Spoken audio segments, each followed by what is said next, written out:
have been a wild night. It was wild, all right. Details are a little fuzzy. Maybe if you replay the highlights. I found you in an alley, passed out, drunk. And then we came up here. Whoa. Now that's a first. I wish the hell I remembered it. My hat's off to you, lady. Grow up. I tied you up because I don't want you disappearing on me like you did the other day. Yeah, about that. Hey. I was special ops, don't forget. But you can calm down. I'm not going anywhere till you tell me why you brought me here. Has the alcohol disabled your memory? I have told you and told you. I am Gigi's friend and... You want to get me back together with her? And your son Shane. Yeah, out of the goodness of your heart. Right. See, that's what I want to know. Why you're doing this. And don't waste my time with any more of your lies. I know your type. You don't lift a finger unless there's something in it for you. So what's the deal? Okay. I want you to keep Gigi away from my fiancé. Is that enough truth for you? They're all the time. Gigi and your fiancé? Yeah, and now they're working together too. So what? So, they went to high school together, they bumped into each other in Paris, Texas last year, and now she's moved here. And I just thought that if she found out that you were still alive, it would change everything. And why is that? Because you have a child together. You might still even be together if your mother hadn't told Gigi that you were killed in the war. So the bottom line is, you want me back in the picture so Gigi stops sniffing around your man. It's for her sake, too. Look, she obviously loved you enough that she made sure Shane idolizes you. You saw his comic book. So I step in, and everybody lives happily ever after. That's the plan. Well, I hate to burst your bubble, darling, but that ain't happening. I'd love to solve your problem.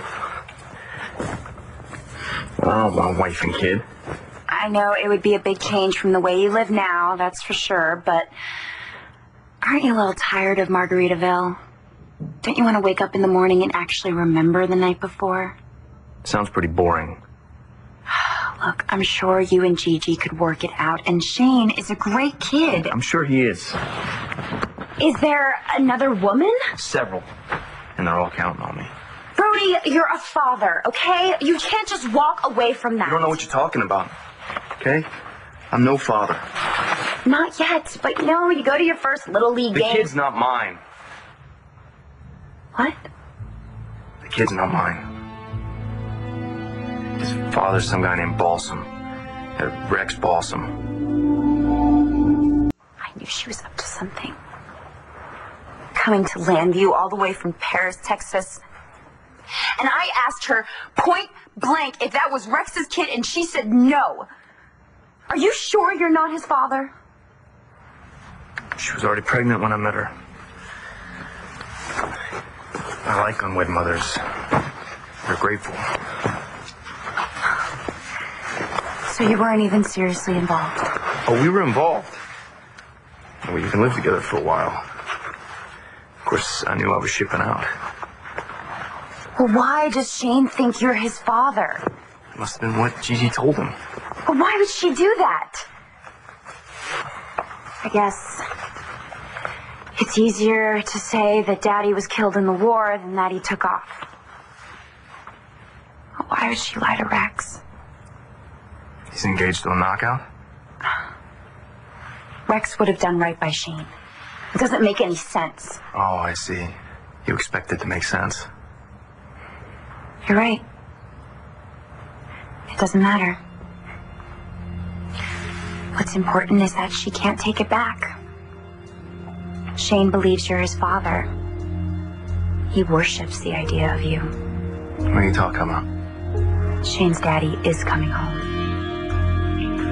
Look, I like kids as much as the next guy, but it's not my problem if Gigi lied to her son. Brody, your life is a mess. And don't argue with me, it's a fact. I'm offering you a new start with a woman that you liked enough to move in with. I'm not saying I didn't like her. I did. I'm just not daddy material. You'll learn. Sweetheart, I don't want to learn. I want to go back to the roadhouse and tie one on. We're gonna have to do this the old-fashioned way, aren't we? Okay, then. How much is it gonna take to change your mind? You trying to buy me off? Look, lady, that's a lot of zeros. I'm not asking for a lifetime commitment, Brody. I just need you to keep her occupied for about 6 months. By then, Rex and I will be married and we'll be far away from Gigi. Do we have a deal? I'll take that as a yes. I'll be in touch.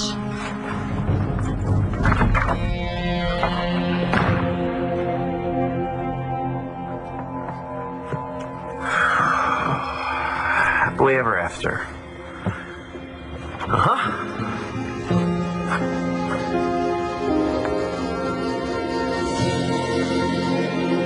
Stay tuned for scenes from the next One Life to Live.